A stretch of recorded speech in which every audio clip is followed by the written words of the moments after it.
Hey guys, welcome back to Aries EDC. Please subscribe to the channel. I'm trying to get to 1,000. I made it to 500. Thank you to Matisfaction on his live stream, got me over 600, which was cool. But I'm trying to get to 1,000, so please subscribe. Welcome back to another edition of TNFNU, thoughts and feelings and updates. So I'm going to talk to you guys about some things I had in my head this week, and then I have some updates on the table here that I'm going to be talking to you guys about. But I wanted to talk to you guys about a video I posted on Monday. I posted a video on Monday about the shop, and I kind of gave you guys a tour of the shop, and kind of what it looks like and what I have to deal with. Now, I shared that not because I thought that what I have is amazing and I wanted to show off, etc. I shared it because, well, I just felt like I needed to share it. But I wanted to do it because I wanted you to see that I am able to create the things that I'm able to create with very little equipment. And you don't need this giant shop with all of this high-tech equipment and spend thousands and thousands of dollars doing it. So here's what happened. I shared with you guys the animals. And I shared with you that this whole room used to be filled with animals. Well, I was getting out of that. I kind of had lost a lot of the passion for it, although I love those animals and still do, the ones that I have. I just kind of fell out, and it was turning into a lot. Like, it was turning into a lot. So I ended up selling off a lot of the collection, and then the caging and everything else. And that gave me money to put into the equipment that I was able to buy. Now, would I love to be able to have a 2x72 grinder and a mill and, a nice granite piece to do everything on it, to have a heat treating oven? Oh, gosh, yes. I would love to have all those things. I would love to be able to do everything in-house. I'd love to be able to have a heat treat oven where I could bring things up to a certain temperature and hold it for 45 minutes and work with some different steels that I would love to work with. But obviously, I was able to have some money, but a lot of money went to bills. A lot of money went to other responsibilities that I have as a husband and a father. So I would love to be able to have all the high-tech equipment. I would love to be able to set myself up to heat treat stainless. I don't want to send it to Peters. I kind of have to because, number one, I trust them. Number two, I don't have liquid nitrogen and a tank to do all the liquid nitrogen tempering and everything else. But that doesn't mean I don't want to and I can't grow to that. I would love to grow and be able to do those things.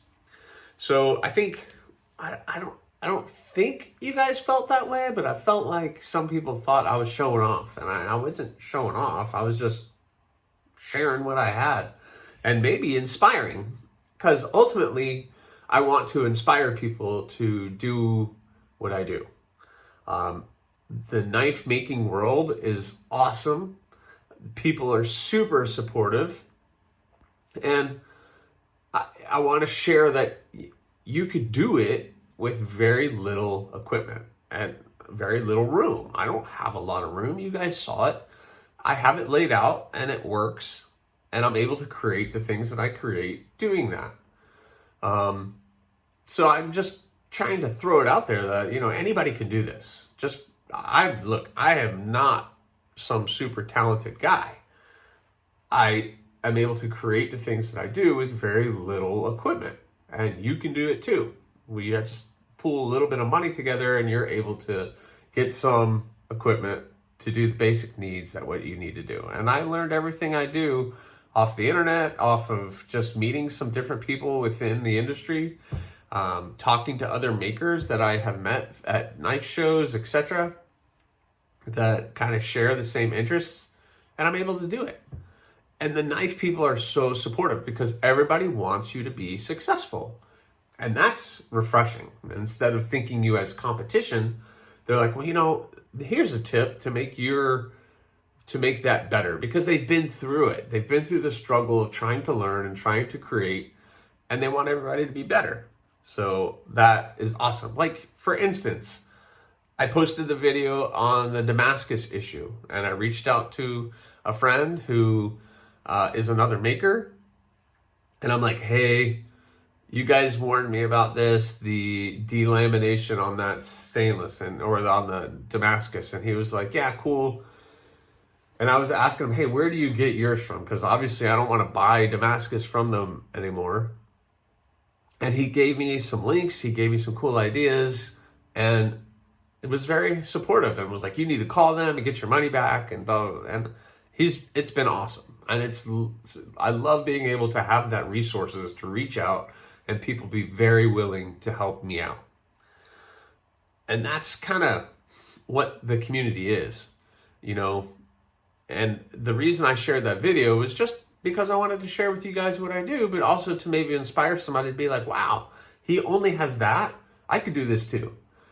And because once you learn and once you start to get into it, you know, it's so rewarding to be able to take something that is just a raw material and then turn around and make a knife out of it. You know, to be able to take a piece of steel, cut it, shape it, and then you end up with a product. There's nothing better when you get that in your hand. You'd be like, I created that. And it's a functioning tool that I created. I think that's so rewarding, and that's what I want other people to share, or other people to feel kind of what that feels like. And I want that for everybody, because it's just so rewarding when you're able to hold something in your hand that you created, whether it's art, whether it's, you know, a painting, if you're a crochet. My mother-in-law crochets, so whether it's woodworking, which is kind of what I started in, and then going to knives. It's just so rewarding. And that was the reason I wanted to share that, not to show off my equipment or to say that what I have is better than anybody else. Obviously, it's not. I would love to have a 2x72 with all the attachments and everything else. I think that would make my life so much easier and would probably save me many hours on that grinder. But I don't, and I don't have the money to do it. And you know, that's a couple grand to get a good setup, and I don't have that. That's for sure. Maybe it was a stretch getting that WE hyphen. I thought I was gonna bring it and I forgot, but that was a stretch. $270 or $80 it ends up being. Yeah. So anyway, those are my thoughts and feelings. Let me know what you think, and I hope I didn't misconstrue that video. So updates. I have a lot of updates today because I have a lot of knives, and a lot of them are on my Etsy store, which please check the link. It's in the description. Go buy one. Why not? It's awesome. So I finished off a lot of the blades that I was working on. So I just showed it a few minutes ago, but the Bloom XL, it's a Bloom. I go back and watch my videos and I keep calling them the pedal, and it's not a pedal, it's a Bloom. A pedal is a different model, but I have the Bloom XL, nice green, OD green Kydex sheath. You have the adjustable belt loop, very comfortable, nice little ramp. You have AEB-L stainless, hand rubbed finish, full four finger grip, OD green G10 with G10 pins and tube, the yellow, and this thing came out really, really nice. So that's available. The Damascus Obsession with the Kydex, nice adjustable loop. Woo!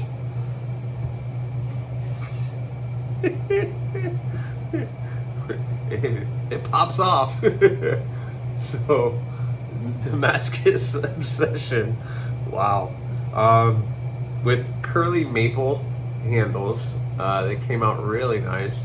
Black G10 hardware on that.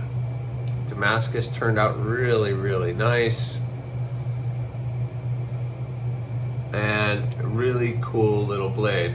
It's a little 3-finger, but the way that handle is rounded and really gets in your hand, it just melts right to your hand, right where you need it to be to get any cuts. You need to get up on that tip to draw a cut or to get puncturing or anything. Look, that 3 fingers is perfect.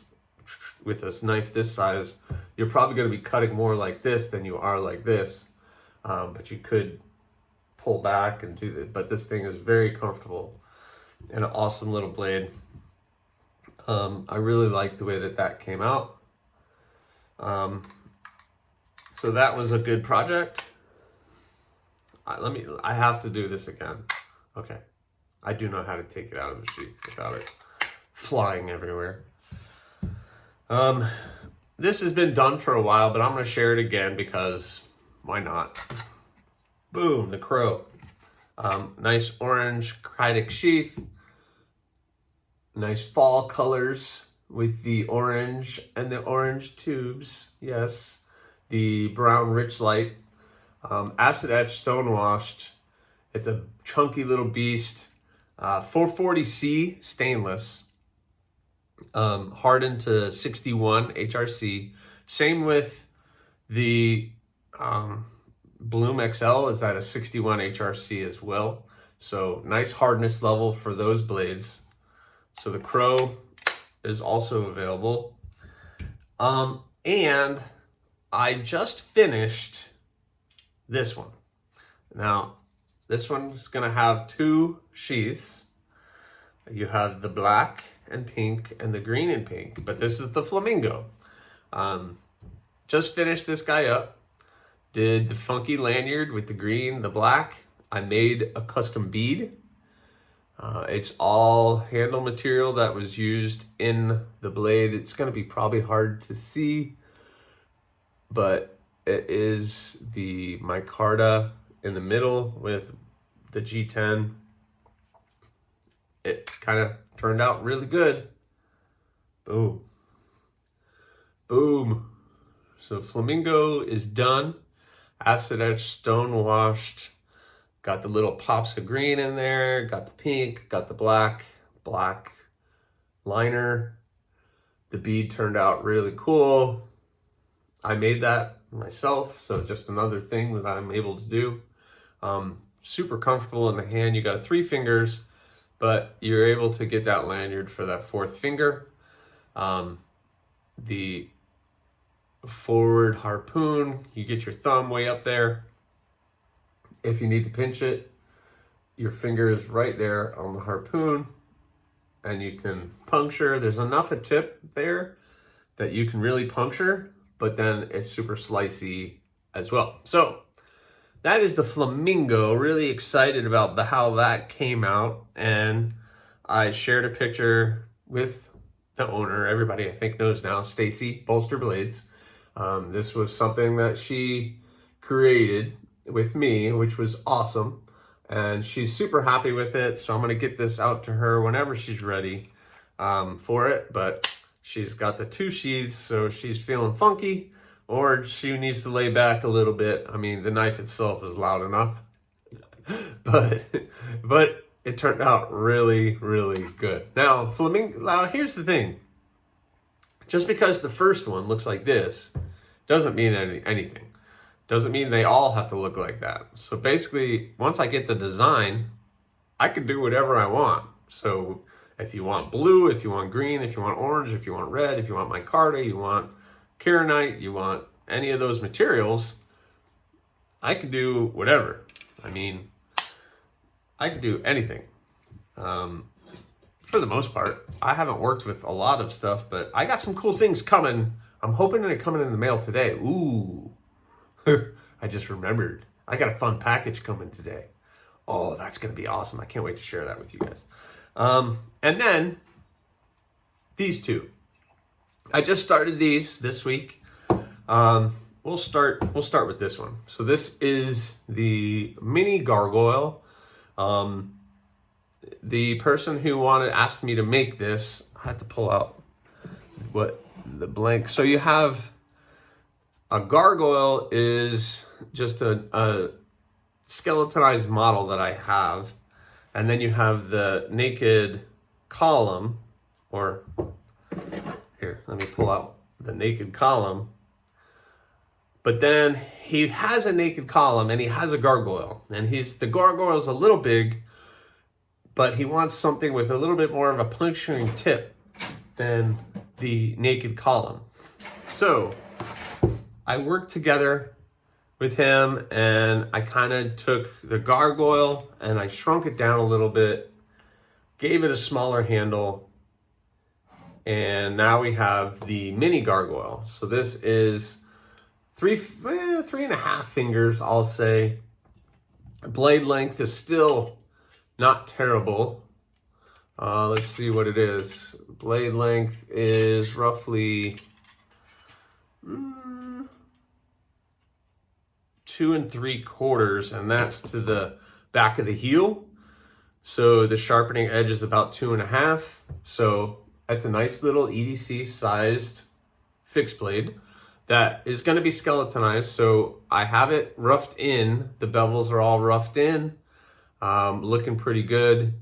I am now have to round everything off, and then I'm going to clean the blade up, etc. So I have the mini gargoyle in the works. So this is another new model that is going to be going out. So it's cool. This is 80 CRV2 steel.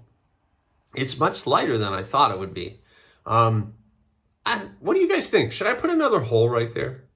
It would be roughly the size of this hole, but it would be up here. What do you think? Should I do that? I don't know. The balance is absolutely perfect. So I don't want to mess up with the balance, and it feels really good in the hand. So I don't think I'm going to, but I kind of felt like there needed to be another hole somewhere. Anyway, and then I have the column. This isn't going to be a naked column. This is going to be, it's going to have scales on it, and I have some really cool ideas. So this is the Damascus blade that I ran into a delamination on. And if you haven't seen the video, go check out the video. I dropped it earlier this week. Basically, I was cutting out everything, and then all of a sudden, I noticed that there's a pocket in the steel. So it had a delamination. And I didn't know if I was going to be able to get it out, because you never know how deep it is. But after the grind, it's all gone. There's no delams anymore. It ground out really nice. Here's the other side. And there's nothing else there. So I think I salvaged it. I think it's going to be okay. Everything looks solid. We're going to see heat treating is going to be the big thing. Once I heat treat it, that's when everything kind of falls apart. But hopefully not. I don't know. It's turned out pretty good so far. I just have to clean it up and heat treat it. And fingers crossed, everything will be okay. So this one, I have some really cool plans for that, but I don't want to share that too much with you guys because I got to keep something for the next one. And then this one is spoken for, but if you're interested in one, let me know. I have some more steel here, and I'm hoping once this is done, it's going to be pretty cool. I think it is, just based on that. And I'm able to finish both of these here, so those are coming. I keep talking about the puffin. It should be here today. I never know. So Peters, the way it works for Peters is they send me emails and they're like, okay, it's shipped. But I don't know when it actually gets put in the mail. And then when my credit card gets billed, I know they're done with it and it was shipped. So, and sometimes it could take a day or two. And then gosh knows with USPS, it could take a couple of weeks. Who knows? I'm dealing with that right now with that black and red rock hopper. I'm sorry, my friend. I'm sorry. It's coming. Me and you have been chatting about it. It's coming. I don't know. So that's what I have right now. a lot of different projects coming up, but I wanted to start those two before the holidays really hit. And then I need to start getting on those yuctos. I haven't forgotten about that, but that's a lot of work. So we're going to get to that as soon as I can. Well, that's what I have for you guys. I hope you enjoyed it. Please subscribe, like, leave a comment, or not. That choice is yours.